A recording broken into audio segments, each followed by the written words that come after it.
নরেন্দ্র মোদীর আমন্ত্রণে 2 দিনের সফরে নয়াদিল্লি গেছেন প্রধানমন্ত্রী শেখ হাসিনা। এই সফরে 9 থেকে 10টি চুক্তি ও সমঝোতা স্মারক সই হতে পারে বলে জানিয়েছেন পররাষ্ট্র সচিব মাসুদ বিন মোমেন।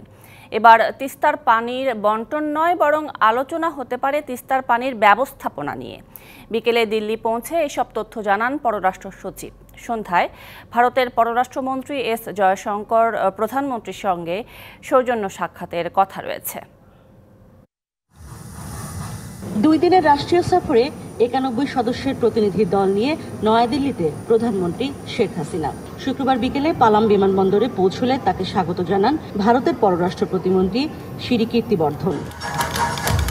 সফরের প্রথম দিন ভারতের পররাষ্ট্রমন্ত্রী এস জয়শঙ্কর এবং ব্যবসায়ী প্রতিনিধি দলের সাথে বৈঠক।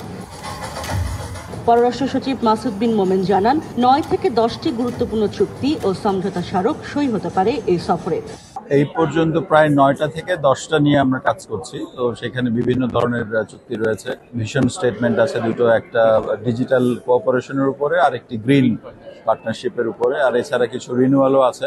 বেশ কিছু অ্যানাউন্সমেন্ট হবে, অর্থাৎ এর মধ্যে যেই কাজগুলো হয়েছে বা যেই কাজগুলো শুরু হতে যাচ্ছে সেগুলো আছে। আলোচনা হবে তিস্তা নিয়েও। তিস্তাতে এখন যেটা বোঝা যাচ্ছে যে তাদের কনজারভেশন, ডেভেলপমেন্ট, ম্যানেজমেন্ট, এই 3টা বিষয়ে তাদের সাথে আমাদের একটা বেশ বড় একটা হতে যাচ্ছে। তাদেরও যথেষ্ট আগ্রহ রয়েছে, এখানে প্রচুর বিনিয়োগেরও ব্যাপার আছে। সুতরাং তিস্তার পানির যে প্রবাহ সেটা থাকবে বলেই এই প্রজেক্টগুলো নেওয়া যাবে বলে আমরা মনে করি। শনিবার সকালে প্রধানমন্ত্রী সৌজন্য সাক্ষাৎ করবেন ভারতের রাষ্ট্রপতির সঙ্গেও। সেখানে তাকে স্বাগত জানানো হবে লাল গালিচায়। এ সময় ভারতের প্রধানমন্ত্রী নরেন্দ্র মোদী আনুষ্ঠানিকভাবে শেখ হাসিনাকে অভ্যর্থনা জানাবেন। দেয়া হবে গার্ড অব অনার। এরপর রাজঘাটে ভারতের জাতির পিতা মহাত্মা গান্ধীর সমাধিতে পুষ্পস্তবক অর্পণের মাধ্যমে শ্রদ্ধা জানাবেন শেখ হাসিনা। ওই দিনই হায়দ্রাবাদ হাউসে 2 প্রধানমন্ত্রী বসবেন একান্ত বৈঠকে। হবে প্রতিনিধি দলের বৈঠক এবং চুক্তি সই অনুষ্ঠান। এরপর 2 প্রধানমন্ত্রী যৌথ বিবৃতি দেবেন। হায়দ্রাবাদ হাউসে ভারতের প্রধানমন্ত্রীর ভোজসভায়ও যোগ দেবেন শেখ হাসিনা।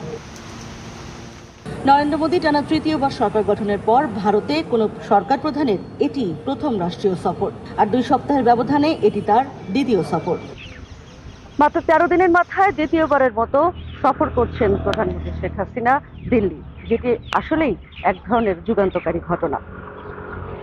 এই সফরের মধ্য দিয়ে অমীমাংসিত যেসব ইস্যু রয়েছে দুদেশের, সেগুলো মীমাংসা হবে এবং সম্পর্কের নতুন দ্বার উন্মোচন হবে, এমনটাই আশা সকলের। ইশরাত জাহান উর্মি, ডিবিসি নিউজ, নয়াদিল্লি।